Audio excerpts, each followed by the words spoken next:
no nome poderoso do nosso Senhor e Redentor Jesus Cristo. Amém. Vou convidar você a abrir a palavra do Senhor. Se você tem acompanhado as séries, né, de mensagens, a gente disponibilizou um documento lá de PDF, né, lá no grupo da igreja, que lá tem todos os sermões que vão ser expostos aqui na igreja no ano de 2024. Então a gente já sabe até em dezembro o que vai ser exposto aqui na igreja, né, como sermão. E todas as séries estão lá. Então a gente vai entrar numa nova série hoje, que é o que a gente anunciou aqui de manhã e nas redes sociais também, que é Encontros com Jesus, o nome dessa série. Eu acho que todo mundo aqui já participou de encontros impactantes, né? Lá com o cônjuge, quando conheceu, né, e tal. Então, quando viu o filho, né, porque aquela primeira vez o pai quando vê o filho. Então, tem alguns encontros nessa vida que são marcantes demais na nossa caminhada. E a gente vai olhar para esses encontros aqui, que Jesus tem com alguns servos dele ao longo, né, do seu ministério terreno, como que isso transformou a vida de algumas pessoas, né? E como que isso foi registrado para justamente também transformar a nossa vida, pois nós precisamos desse encontro com Jesus também. A gente vai ver como que nesses encontros, Jesus trabalha questões de dúvidas, de incertezas, questionamentos que são feitos por algumas pessoas diante dele, aonde ele trata desses questionamentos, aonde ele trabalha em cima disso, e ele trata revelando mais ainda quem ele é. Então é isso que a gente vai ver aqui nessa noite, com base no texto de João, capítulo 1, verso 43 até o verso 51. João, capítulo 1, verso 43 até o verso 41. A gente vai pensar nesse encontro aqui de Jesus Cristo com Filipe e Natanael, mas principalmente a gente vai focar em Natanael aqui, no encontro que ele tem com Jesus Cristo. Vamos ler na Nova Almeida Atualizada. Se você não tem ela, você pode ler ali no Data Show, a Nova Almeida Atualizada, para acompanhar a mesma tradução que eu estarei lendo aqui da Escritura.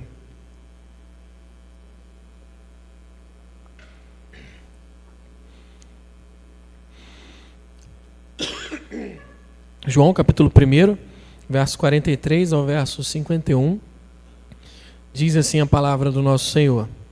No dia seguinte, Jesus resolveu ir para Galiléia e encontrou Filipe, a quem disse: siga-me. Esse Filipe era de Betsaida, cidade de André e de Pedro. Filipe encontrou Natanael e lhe disse: achamos aquele de quem Moisés escreveu na lei e a quem se referiam os profetas, Jesus, o Nazareno, filho de José. Então Natanael perguntou: de Nazaré pode sair alguma coisa boa? Filipe respondeu: venha ver. Jesus viu Natanael se aproximar e disse a respeito dele: eis um verdadeiro israelita em quem não existe fingimento algum. Natanael perguntou a Jesus: de onde o Senhor me conhece? Jesus respondeu: antes de Filipe chamá-lo, eu já tinha visto você debaixo da figueira. Então Natanael exclamou: mestre, o Senhor é o Filho de Deus, o Senhor é o Rei de Israel. Ao que Jesus lhe respondeu: você crê porque eu disse que tinha visto você debaixo da figueira? Pois você verá coisas maiores do que essas. E acrescentou: em verdade lhes digo que vocês verão o céu aberto e os anjos de Deus subindo e descendo sobre o Filho do Homem. Amém. Até aqui a palavra do nosso Senhor. Você já agiu como cético na sua vida ao longo de toda a sua caminhada, seja você mais novo, jovem, adolescente, mais adulto, mais de terceira idade? Você já agiu como cético ou já foi uma pessoa cética na sua vida? Você já duvidou de alguma coisa que lhe disseram como verdade? E aí você chegou: não, eu acho que não é assim não. Eu acho que esse negócio aí está errado. A incredulidade, ela é algo muito comum em nosso meio. Na verdade, a incredulidade é algo comum desde sempre na história da humanidade pós-queda. A gente pode olhar principalmente para o personagem bíblico de Abraão. Por que olhar para ele? Porque ele é considerado o pai da fé. E se a gente olhar a narrativa lá de Abraão, desde Gênesis 12 até o final, a gente vai ver como que Abraão ele duvidou, ele agiu com ceticismo, com incredulidade, diversas maneiras na sua caminhada com Deus. Mesmo após ele já ter sido chamado pelo Senhor para sair da sua terra, da sua parentela e ir para uma terra lá que ele daria a eles, com descendência, com promessa de bênção e por aí vai. Abraão, ele chegou a mentir quando ele saiu e foi para o Egito, porque estava com medo de acharem lá que a sua mulher, né, era a mulher dele e matar ele. E aí ele diz que era sua irmã.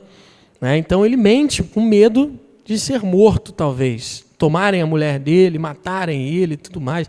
Então Abraão mentiu. Abraão, depois, lá para o capítulo 16, né, a gente vai ver como que, mesmo após o pacto que Deus faz com ele ali, em Gênesis 15, Abraão, que ali o pacto é feito porque ele já estava duvidando, né, da promessa, e aí Deus ele pega o pacto e faz um pacto, se a gente lê lá Gênesis 15, é um pacto cultural daquele tempo, de selar uma aliança, e Deus usa um método comum a Abraão para que ele entenda que ele cumprirá a sua promessa, independentemente de Abraão. Mas aí no capítulo seguinte, Abraão vai lá e tenta dar um jeitinho na história, né, do filho da promessa. E a gente se conhece, ele tem um filho lá com a serva da sua esposa. E aí nasce Ismael. Então a gente vê como que Abraão ele vai ao tempo inteiro tendo altos e baixos ali de incredulidade, de incertezas, de dúvidas na sua caminhada com o Senhor. Mas ainda assim ele é considerado o pai da fé, o pai de multidões. Hoje não é diferente. A incredulidade em nosso meio, ela pode chegar de uma forma avassaladora no nosso coração. Mas a gente vai ver que, assim como Deus ele tratou com Abraão lá, de maneira bem pessoal, em seus ceticismos, em suas dificuldades, né, de entendimento, de compreensão, de dúvidas, em momentos da sua vida, Deus ele também trata hoje de nós em nossas incredulidades. Mas como que se dá isso? Como que se dá esse tratamento de Deus em nossas dúvidas, em nossas incertezas, em nossas incredulidades, em nossas ações de ceticismos? A gente vai perceber aqui nesse encontro de Jesus com Natanael, principalmente, pontos fundamentais aqui para entender como que Deus ele vai trabalhar na vida de um cético, o transformando do ceticismo para uma crença muito sólida na pessoa dele mesmo, Jesus Cristo. E a gente precisa olhar alguns pontos aqui nesse texto para a gente compreender melhor do que se trata esse encontro aqui, o que está acontecendo aqui nesse encontro, para a gente tirar aqui algumas lições, né? Primeiro, num contexto maior, num contexto amplo aqui, qual é a ideia central, o propósito desse evangelho de João? Está lá no próprio evangelho. João descreveu no capítulo 20, 30 e 31, ele diz: na verdade, Jesus fez diante dos seus discípulos muitos outros sinais que não estão escritos nesse livro. Estes, porém, foram registrados para que vocês creiam que Jesus é o Cristo, Filho de Deus, e para que, crendo, tenham vida em seu nome. Ou seja, João tem um propósito de escrever aqui esses relatos da vida, ministério de Jesus Cristo, com o propósito de mostrar que Jesus é quem? Deus. Jesus é o Messias, o próprio Deus em quem nós devemos crer, aquele que nos concede a vida. Então a divindade de Jesus Cristo, ela está em jogo aqui nesse evangelho que é o diferente dos outros três sinóticos, né? Olha só como é que João ele abre aqui esse evangelho já tratando logo de cara da divindade de Jesus Cristo. Verso 1 e 2, talvez os mais conhecidos aqui. No princípio era o verbo estava com Deus, o verbo era Deus. Ele estava no princípio com Deus. E aí lá no verso 14 vai dizer o seguinte: E o Verbo se fez carne e habitou entre nós, cheio de graça e verdade, e vimos a sua glória, glória como do unigênito do Pai. Então João, a gente vai ver aqui ele descrevendo Jesus Cristo como aquele que está desde o princípio, que é desde um princípio e que está com o Senhor, aquele que veio dos céus e encarnou e habitou entre nós. Jesus Cristo é Deus. João Batista, ele na sequência, ele vai dar testemunho de Jesus como Filho de Deus, após ali o seu batismo. E no verso 32 e 34, ele registra a fala de João Batista da seguinte maneira: vi o Espírito descer do céu como pomba e pousar sobre ele. Eu não o conhecia. Aquele, porém, que me enviou a batizar com água, me disse: aquele sobre quem você vir descer e pousar o Espírito, esse é o que batiza com o Espírito Santo. Pois eu mesmo vi e dou testemunho de que ele é o Filho de Deus. Então, o tempo inteiro a gente vai perceber isso aqui no Evangelho de João, principalmente nesse primeiro capítulo. E no encontro anterior ao de Filipe, Natanael e Jesus ali, quando André ouve o testemunho aqui de João e segue Jesus e vai lá se encontrar e contar para Simão, o seu irmão, como que ele diz lá para Simão? Achamos o Messias, lá no verso 41. E aí, na sequência, há esse relato aqui, onde a gente leu do verso 43 ao 51, onde Jesus encontra Filipe e o chama. É o primeiro encontro aqui nesse texto. Jesus encontra Filipe e chama, assim como havia feito com o discípulo anterior. E aí Filipe vai lá e encontra com Natanael, e aí conta para Natanael esse encontro que ele teve com Jesus. E como que ele fala para Natanael agora? Achamos aquele de quem Moisés escreveu na lei, e a quem se referiam os profetas, Jesus, o Nazareno, filho de José. Então, aquele que Moisés escreveu na lei, muito provavelmente está se referindo lá no texto de Deuteronômio, capítulo 18, verso 15, que diz assim: o Senhor, seu Deus, fará com que do meio de vocês, do meio dos seus irmãos, se levante um profeta semelhante a mim, e ele vocês devem ouvir. Então já havia anunciado aqui esse que viria lá na lei, e nos profetas subsequentes também foi anunciado cada vez de maneira mais ampla a vinda do Messias, aquele que foi anunciado lá no Éden, o descendente da mulher que pisaria a cabeça da serpente. E cada passo que dá no desenrolar do Antigo Testamento vai ampliando essa visão, essa profecia da vinda do Messias. A gente viu aqui em Isaías 53 a profecia da vinda do Messias, do servo sofredor. A gente leu aqui um profeta anunciando isso. E assim se sucede em todo o Evangelho de João, essa ênfase na pessoa de Jesus Cristo como o Cristo, o Filho de Deus, que veio para inaugurar o seu reino e nos conceder a vida eterna através do seu sangue derramado na cruz. E nesse encontro aqui, que lemos, eu quero dividir em duas partes aqui. A primeira, no encontro de Filipe com Natanael, e a segunda parte no encontro de Natanael com Jesus, que é o principal encontro e central nesse texto. E nesse primeiro encontro de Filipe com Natanael, eu quero destacar aqui para nós acerca do ceticismo de Natanael, quando Filipe chega para ele e anuncia que encontrou o Messias, que é Jesus, o filho de José, o Nazareno. Então a gente vê aqui primeiro acerca do ceticismo de Natanael. E repare aqui a diferença do encontro anterior lá de André com seu irmão Simão, Pedro, e esse aqui de Filipe com Natanael. Lá André, quando chega para Pedro, diz: achamos o Messias.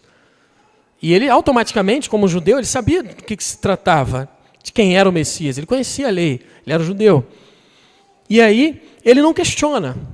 Ele pega e vai, e ele se encontra com o Messias. Ele não age como um cético. Aqui, Natanael, ele responde com o ceticismo. Isso provavelmente ligado ao fato de Filipe mencionar aqui a naturalidade de Jesus como sendo o Nazareno, aquele que veio de Nazaré. um comentarista bíblico chamado Grant Osborne, ele comenta que, assim, há pelo menos 2 argumentos para essa atitude de Natanael. Primeiro, este é um ditado local de Caná, cidade natal de Natanael, refletindo a rivalidade entre as 2 aldeias, né, Caná e Nazaré. E o outro ponto aqui é, uma vez que o Messias viria de Belém, está lá em Miqueias capítulo 5, verso 2, Nazaré era insignificante demais para ser a casa do Messias. Então, assim, a gente percebe como que Natanael, ao receber aquela fala de Filipe, ele olha com um certo desdém cultural e diz, não, de Nazaré não. De Nazaré é um lugarzinho ali ruim, né? Aquele lugarzinho meio estranho, meio atrasado, que naquele povo ali não pode vir nada de bom. Então Natanael, ele se sente aqui no direito de duvidar da notícia de Filipe de que o Messias era Jesus de Nazaré, porque Nazaré era uma cidade desprezada em seu contexto social e cultural. Então, queridos, o ceticismo, a gente vai perceber aqui que ele vem carregado de desprezo. O que Natanael está fazendo aqui é desprezando o povo de Nazaré, um povo atrasado, um povo que não poderia ter nada de bom vindo dali, não é como dizia o costume social ali em sua rivalidade. Normalmente esse é o padrão do cético, o desprezo. Eu não sei se você já viu isso, através do ceticismo com os cristãos que a gente vê em nossa sociedade. Como que o cristianismo ele é negado e ele é atacado como se fosse uma coisa em que os cristãos creem e são desprovidos, para não dizer outra coisa, desprovidos de inteligência. Um pessoal inferior ali. Nossa, você crê nesse negócio, nesse mito, essa história para moldar, né, ou para controlar a humanidade, que foi escrito lá para algumas pessoas num tempo lá atrás. Nossa, isso não existe. Você tem que abrir os olhos e tal, como se fosse um povo desprezado mesmo. Isso a gente vai ver em universidades, diversos relatos por aí de pessoas que passam pela universidade, principalmente, né, as federais, aí, estaduais, que são um antro ali complicado de anticristãos, escolas, professores, isso vai vir de professores às vezes, no trabalho onde a gente trabalha, onde a gente exerce nossas funções, isso pode acontecer também, desprezo por ser cristão. Alguns de nós, provavelmente, já passou por isso, ou ouviu falar de alguém que passou por isso. Tem filmes que relatam um pouco esse contexto. Por exemplo, Em Defesa de Cristo, é um filme que conta ali um pouco essa questão desse desprezo ao cristianismo e uma defesa que a pessoa faz ali ao cristianismo. A gente vê Deus Não Está Morto também, que ficou bem conhecido por aí, né? Filmes que retratam esse tipo de desprezo aqui. Mas o ponto é que existe um ceticismo que pode nos afetar mesmo nós sendo cristãos. Como no caso, por exemplo, de Abraão, que já havia sido chamado por Deus, já tinha um relacionamento com Deus, mas agiu com incredulidade algumas vezes. Nós podemos agir com incredulidade, por exemplo, em momentos de doenças, de enfermidades, momentos de luto, de dor profunda mesmo, de tragédias que acontecem na vida, de pandemia, por exemplo, onde muitos perguntaram onde está Deus nisso tudo, como pode um Deus bondoso permitir a morte, permitir que uma criança seja assassinada, permitir uma pandemia que mate tantas pessoas. Nós podemos agir com ceticismo nessas coisas. Ceticismo também em momentos não só de tristeza, mas momentos onde a gente está alegre, onde a gente tem paz. Talvez não crendo em alguma parte da Escritura que não nos agrada muito de acordo com a ótica da cultura onde a gente está inserido, assim como Natanael olha para Nazaré de acordo com uma visão social que ele tinha daquele tempo. Então nós podemos ser céticos, por exemplo, para usar um tema aí bem polêmico e conhecido em nosso meio, acerca da proteção da mulher na Escritura, né? Como aqueles que vão dizer que a Bíblia é Machista. Nossa, que negócio machista isso aqui, né? Deus só chama homens. Seus apóstolos, os líderes da igreja, só homem. Que negócio é esse? Que negócio machista, né? Sexista e não sei mais o que, laísta. E aí a pessoa vai lá também e afunila para Paulo. Paulo, então, cara rude, machista, né? Dizer que para mulher não pode falar na igreja. Que negócio estranho é esse aí? Mulher não pode abrir a boca. Mas, irmãos, o problema, né, é que os que dizem isso são aqueles que olham para o texto com uma ótica da cultura onde ele vive, social, do seu próprio tempo. Ótica essa que parte, muitas vezes, de uma cultura cética mesmo, contrária à palavra de Deus, daqueles que negam a palavra e o cristão vai lá. Ele é levado por isso, mesmo crendo em Deus. Mas não se dão o trabalho, no mínimo, de estudar a cultura do primeiro século para compreender alguns pontos aqui. Não perdem tempo em se aprofundar no estudo teológico, doutrinário, para compreender a diversidade da criação de Deus. Lá no Éden, ao criar o homem e a mulher, já coisas diferentes uma das outras. Não percebe o que é Paulo dizer naquela cultura complicadíssima, muito pior do que hoje, olhando para o lado do machismo, que o marido deve amar a esposa como Cristo ama a igreja. A pessoa não se atenta a isso. Das orientações que são dadas ao cuidado com a viúva, por exemplo, que era uma classe, se a mulher já era uma classe naquele tempo, que era um nada praticamente, né? Ninguém. A viúva, então, era alguém que estava abandonada no mundo. Uma pessoa que não tinha mais o marido, que era quem ela dependia para sobreviver, ou um filho, né, o herdeiro. Ela não tinha mais ninguém, estava sozinha, e que aquela mulher estava fadada a sofrer para o resto da sua vida numa sociedade onde ela era completamente desamparada. E a gente vai ver texto como de Tiago, trazendo lá no primeiro capítulo, trazendo o cuidado com a viúva e com o órfão como sendo a verdadeira religião. Ou seja, o cuidado com aqueles mais necessitados dentro da cultura. Então, a pessoa que diz isso é uma pessoa cética no sentido de não ter o mínimo de profundidade no estudo bíblico, cultural, para compreender, mas ela é moldada por uma lente cultural desse tempo, social desse tempo, para olhar para aquilo ali, para a Escritura, e agir com ceticismo em alguns pontos aonde não lhe convém, de acordo com a cultura secular que ela olha para a própria Escritura. Então, como que a gente resolve essa questão? Como que a gente pode resolver a questão do nosso ceticismo? Olha o que Filipe fez aqui. Quando você encontrar um cético, ou se o cético for você mesmo em alguns pontos ali, a gente faz o trabalho de Filipe. O que ele fez? Ele não xingou Natanael. Ele não chegou para Natanael, disse: "Você é bobo, cara. É Jesus ali, não tem nada a ver, não."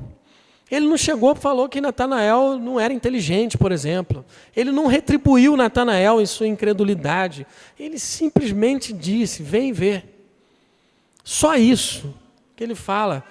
Natanael agindo ali com incredulidade, com desprezo: "Pode vir alguma coisa boa de lá?" Claro que não, né? Era uma pergunta retórica.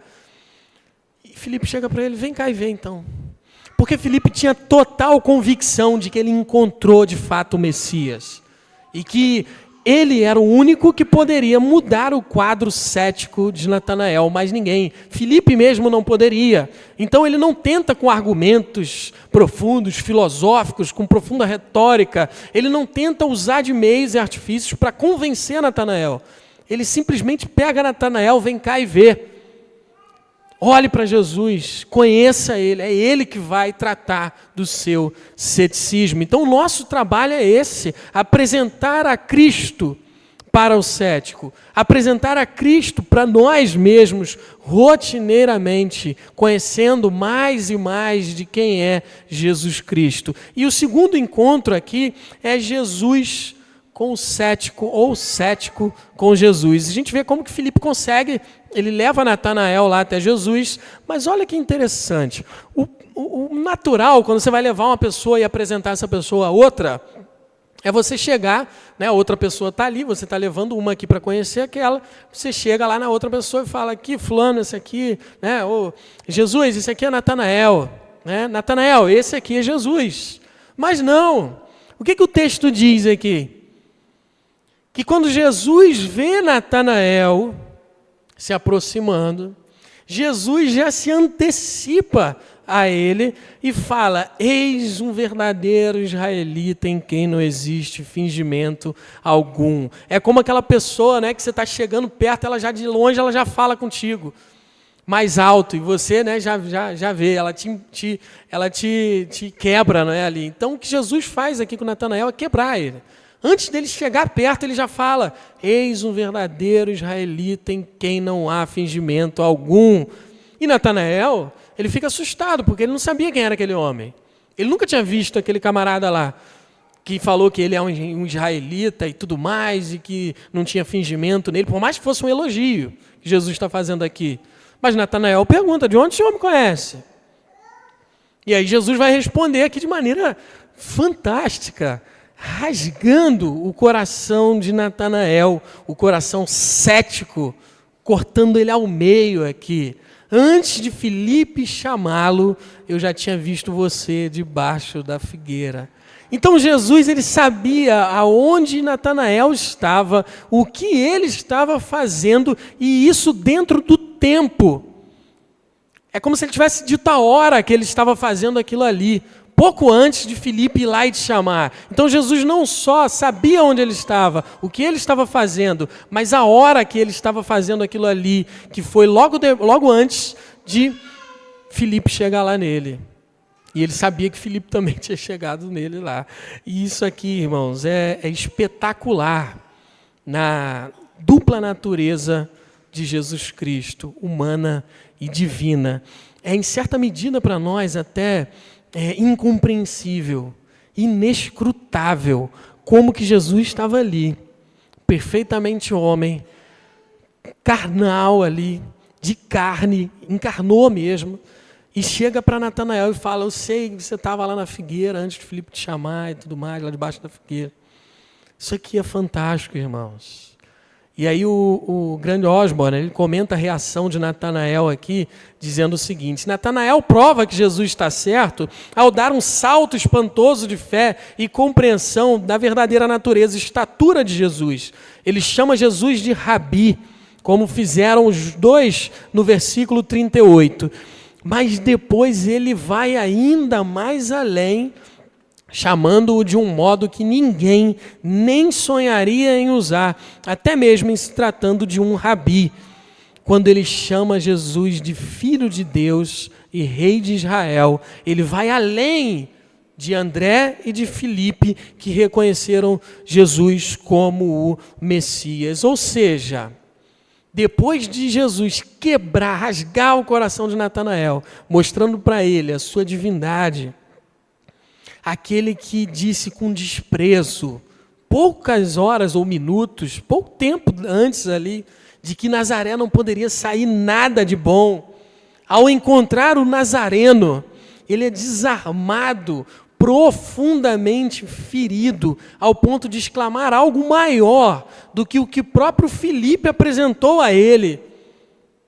Mestre, o Senhor é o Filho de Deus, o Senhor é o Rei de Israel, o israelita verdadeiro, em quem não tinha fingimento, como Jesus o chamou, reconhece Jesus como seu mestre, como seu rei. Ele, como israelita, chamando Jesus como Rei de Israel, o israelita verdadeiro. Irmãos, Filipe não poderia fazer isso aqui por Natanael de forma nenhuma. O máximo que ele poderia fazer é apresentar Jesus a Natanael. E assim ele fez. E o Nazareno curou o cético do seu ceticismo. Mas o que é mais alto aqui nesse texto, mais central aqui nesse texto, mais importante, mais belo, não é o cético ser curado do seu ceticismo, Natanael. sendo curado ali por Jesus, mas aquele que curou o cético e como ele se apresenta e é reconhecido pelos discípulos, ou seja, é como esse texto aqui apresenta, mostra quem é Jesus. E alguns pontos aqui que ele mostra quem é Jesus. Primeiro, Jesus é aquele que havia sido desprezado agora há pouco pelo próprio Natanael, que fora curado por ele. Jesus sabia o que Natanael disse dele. Ele sabia que Natanael há poucas horas disse que ele era como se fosse uma pessoa que não poderia ser boa. Jesus é aquele que foi o mais desprezado nesse mundo. Consequentemente, nós também seremos. Olha o que diz em Mateus 2, verso 23, acerca de Jesus. E foi morar numa cidade chamada Nazaré, para se cumprir o que havia sido dito por meio dos profetas. Ele será chamado Nazareno. Irmãos, Jesus é aquele que havia de ser desprezado mesmo. Isso deveria acontecer. No Antigo Testamento, não há nenhuma profecia de que ele sairia de Nazaré de fato, mas de Belém. Porém, quando Mateus ele menciona isso aqui, sobre ele ir para Nazaré para se cumprir a profecia, era a profecia de que ele seria rejeitado, ele seria desprezado como o Messias. Como Nazaré era uma cidade desprezada, um povo desprezado, Jesus receberia essa cidadania de Nazareno, a cidadania do desprezo. Profecias como o Salmo messiânico, a gente vai olhar aqui um pouquinho do desprezo que Jesus ele sofre em sua vida e ministério. Salmo 69, verso 20 e 21, um salmo messiânico que aponta para Cristo. As afrontas partiram o meu coração e desfaleci. Esperei por piedade, mas foi em vão. Esperei por consoladores, mas não apareceu ninguém. Por alimento me deram fel, e na minha sede me deram a beber vinagre. Agora olha para João, capítulo 19, verso 29 e 30. Estava ali um vaso cheio de vinagre. Embebedaram de vinagre uma esponja e, fixando-a num caniço de sopo, aproximaram a esponja da boca de Jesus. Quando Jesus tomou o vinagre, disse: está consumado. E inclinando a cabeça, entregou o Espírito. Isaías 53, a gente leu aqui, verso 2 e 3, os anteriores ao que a gente leu. Não tinha boa aparência nem formosura, olhamos para ele, mas não havia nenhuma beleza que nos agradasse. Era desprezado e o mais rejeitado entre os homens, homem de dores e que sabia o que é padecer. E como um de quem os homens escondem o rosto, era desprezado e dele não fizemos caso. Agora olha só, por que fizeram? Como cumprimento aqui dessas profecias de sofrimento e rejeição de Jesus Cristo, o que fizeram? Lá em Mateus 27, verso 27 a 31, com o rei de Israel, com o Filho de Deus, com o Logos, com o Alfa e o Ômega. Olha só. Logo a seguir, os soldados do governador, levando Jesus para o pretório, reuniram em torno dele toda a tropa. Toraram a roupa de Jesus e o vestiram com um manto escarlate. E tecendo uma coroa de espinhos, a puseram na cabeça dele e colocaram um caniço na sua mão direita. E ajoelhando-se diante dele, zombavam, dizendo: salve, rei dos judeus! E cuspindo nele, pegaram o caniço e batiam na cabeça dele. Depois de terem zombado dele, tiraram-lhe o manto e o vestiram com as suas próprias roupas. Então levaram para ser crucificado. Olha o que fizeram com aquele que tudo subsiste nele. Pegaram ele, você é o rei, né? Que estão dizendo por aí. Tiraram a roupa dele, botaram uma roupa de rei, com uma coroa de espinhos, um manto de rei, cuspiram nele, fala: salva aí, rei, se salva, você não é rei. Bateram na cabeça dele uma vara. Depois de zombarem, cuspiram nele. Depois de fazerem toda essa zombaria, porque colocaram a roupa de rei só para zombar dele, porque chamavam ele de rei. Tiraram isso tudo, botaram a roupa de novo. Agora você vai para a cruz. Agora você vai sofrer mais ainda. E de fato foi assim que aconteceu. Porque esse não foi o pior desprezo e sofrimento. Leia comigo agora Isaías 53, verso 10. Todavia ao Senhor agradou esmagá-lo, moê-lo, fazendo-o sofrer. Agora leia outro salmo messiânico que apontava para Cristo, o Salmo 22, verso 1. Deus meu, por que me desamparaste? Porque se acham longe de mim a salvação, as palavras do meu gemido. Agora olha, Mateus 27, verso 46. Jesus já pendurado no madeiro, sofrendo dores horrendas e inimagináveis em seu corpo e alma, clamando, Eli, Eli, lema sabachthani. Isso quer dizer, Deus meu, por que me desamparaste? O pior desprezo que Jesus sofreu não foi aquele lá quando vestiram ele de rei, cuspiram, bateram na sua cabeça, zombaram dele, a própria criação, zombando do Criador.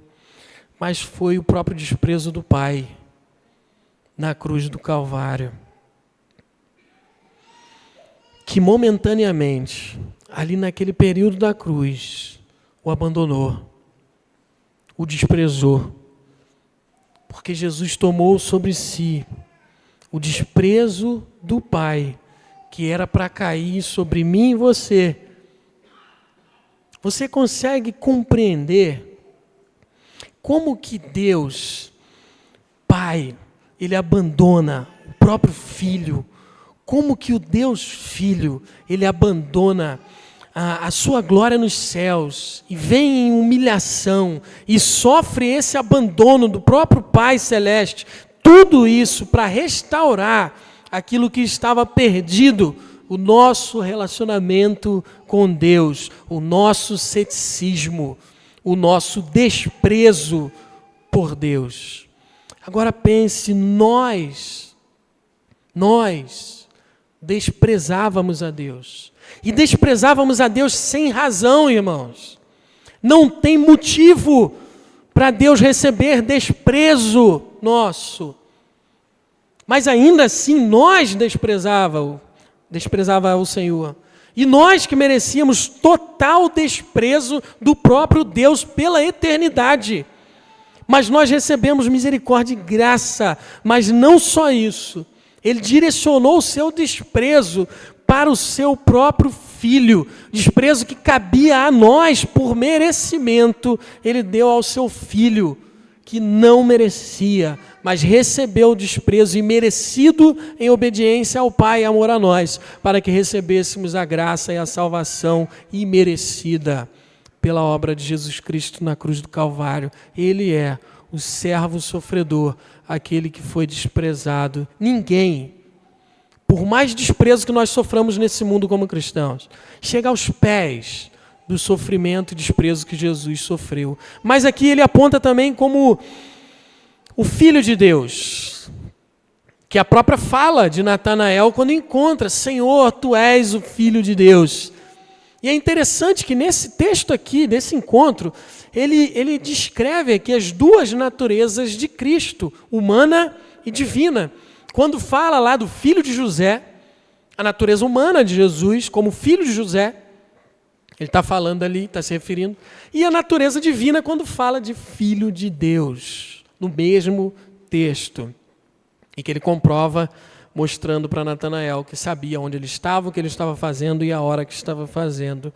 Mas apesar desse nome Filho de Deus ter esse sentido aqui, um dos sentidos desse termo Filho de Deus, nome dado a Jesus Cristo, destacar Jesus como Deus, né, como divindade, que é uma ênfase, inclusive, de João, aqui como a gente viu no contexto, né, no prólogo, inclusive, do Evangelho, o sentido que Natanael chama aqui Jesus de Filho de Deus está mais para o sentido messiânico, que tem um sentido mais de ofício do que de natureza de Jesus Cristo, que é o caso de Jesus, o Messias, como o herdeiro de Deus Pai, como aquele que é o representante de Deus Pai, o prometido descendente de Davi, lá no Salmo 89, verso 27, que diz: por isso farei dele o meu primogênito, o mais elevado entre os reis da terra. Então, quando Natanael chega para Jesus e fala: Senhor, tu és o Filho de Deus, ele está reconhecendo aqui o cumprimento da profecia messiânica da Davi, sobre o Filho de Deus, o primogênito, que herdaria o reino eterno.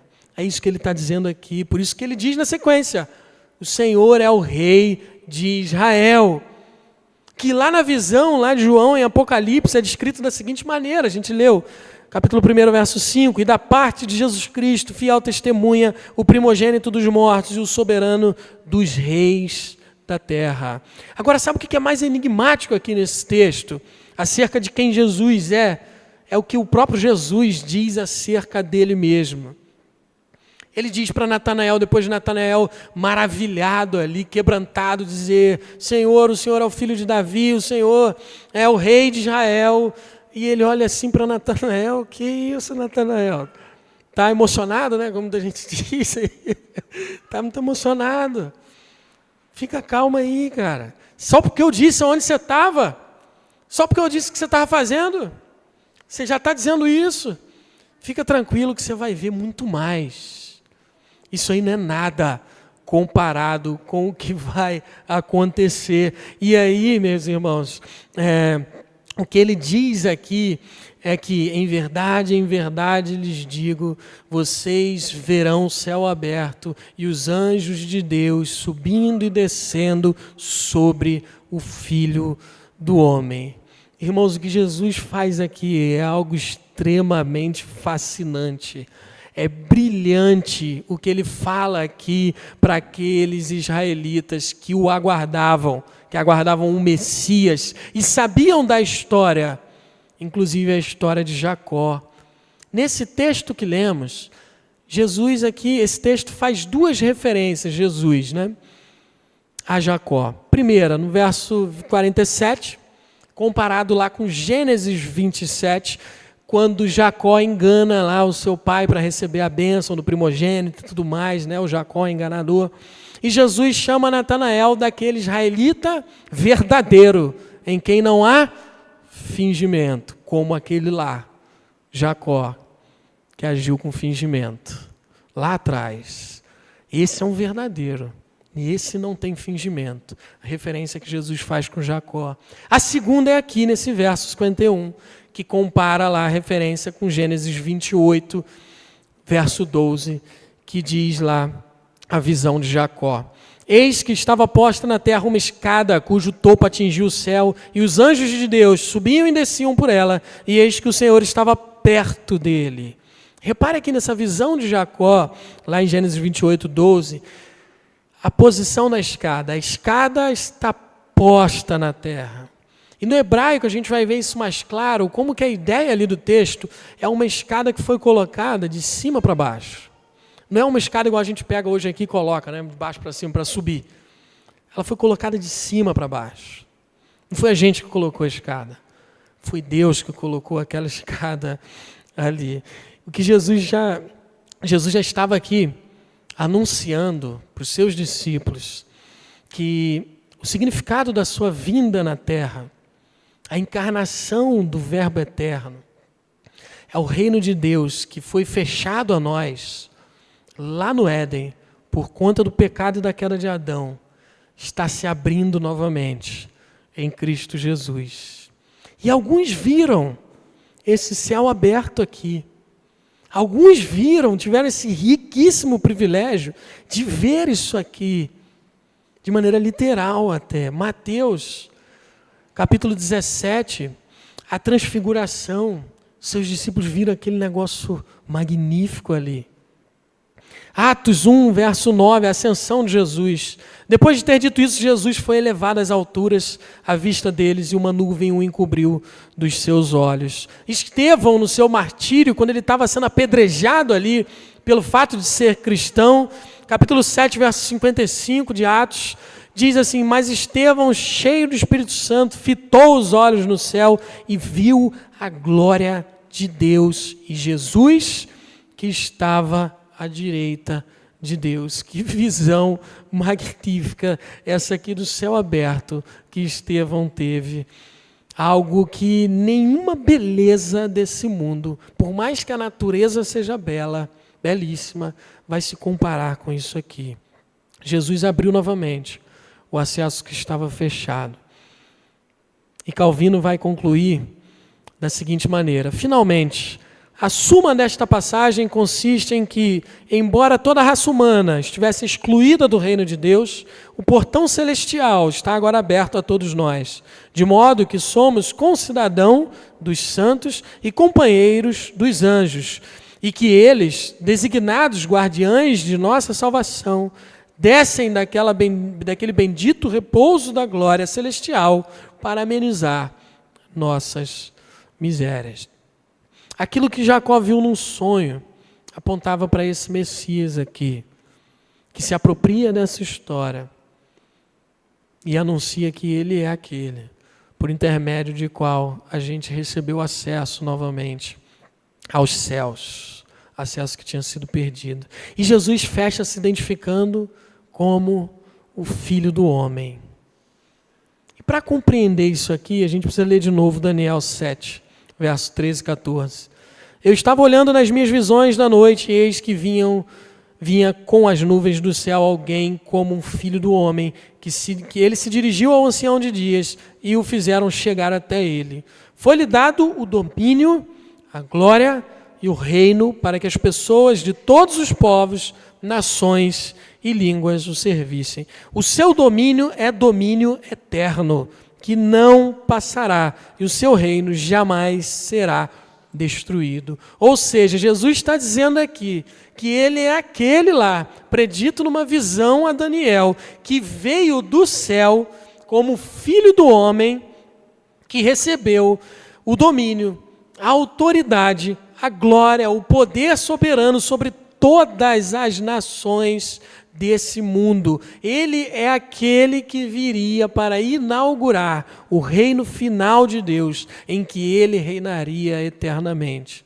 E ter dito isso a Natanael, onde ele estava, o que ele estava fazendo, a hora que estava fazendo, não era nada de fato, comparado com isso tudo aqui, que eles iriam ver se cumprir em Jesus Cristo, porque ele é o Filho de Deus, ele é o Rei de Israel, o Filho do Homem, que desceu dos céus e como uma escada, ele nos deu acesso ao céu que foi perdido no Éden.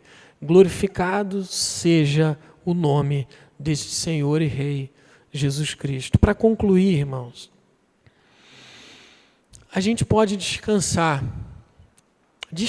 nessa vida, no fato de que nós temos um Rei governando todas as coisas, exaltado, à destra de Deus Pai, como Jesus está nessa hora. Ele é o Rei que viria, ele é o Rei que veio, e ele é o Rei que voltará para resgatar a sua igreja. E aí eu te pergunto, por que Natanael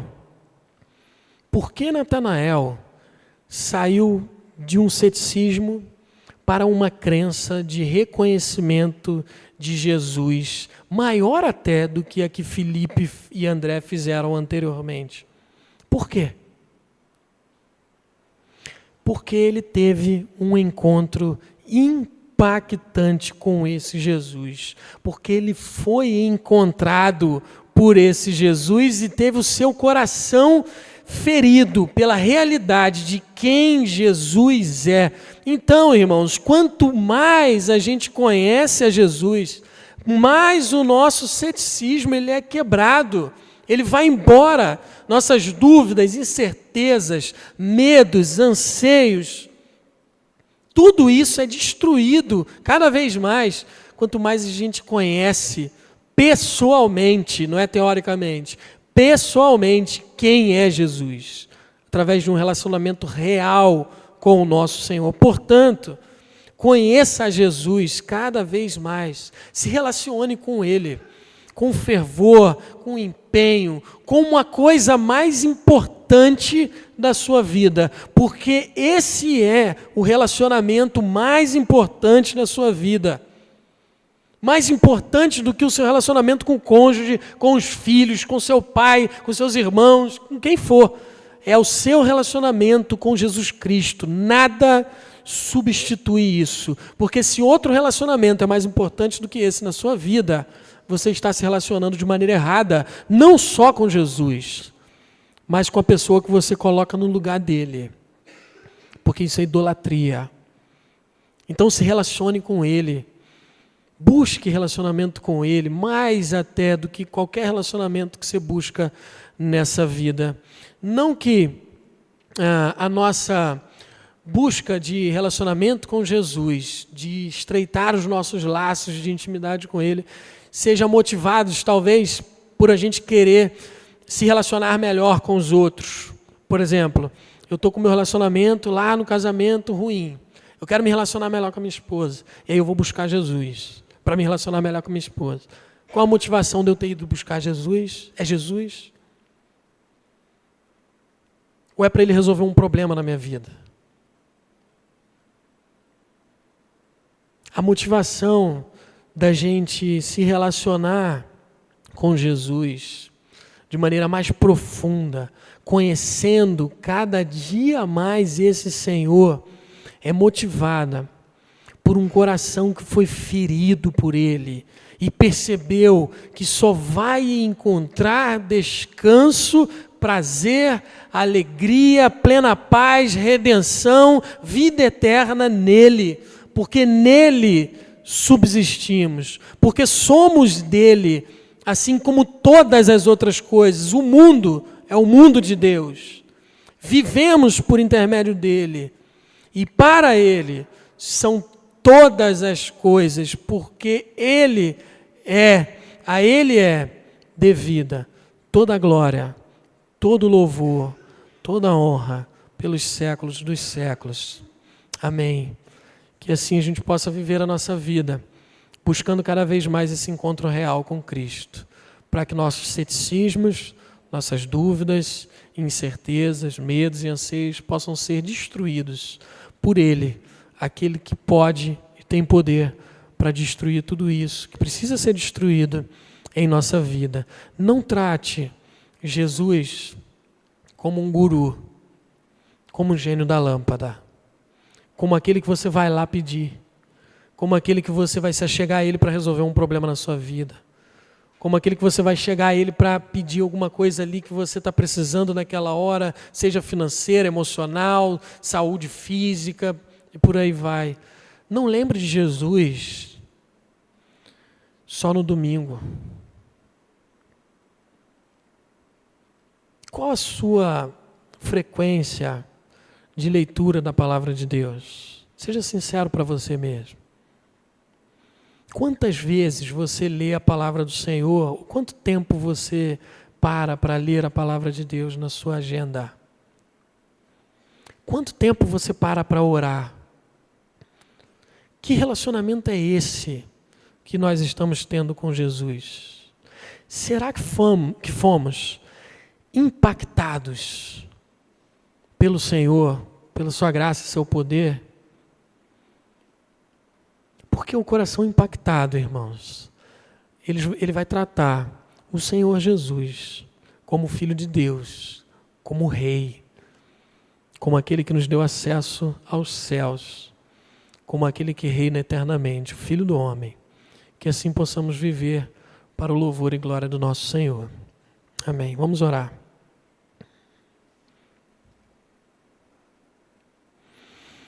Senhor, nós te agradecemos por todo o seu cuidado nas nossas vidas, como que o Senhor, apesar de nós, das nossas falhas, dos nossos pecados, do nosso desprezo ao Senhor, onde mesmo conhecendo toda a sua palavra, mesmo conhecendo quem o Senhor é, a gente muitas vezes de maneira corriqueira no nosso dia a dia, ou despreza, vira as costas para o Senhor.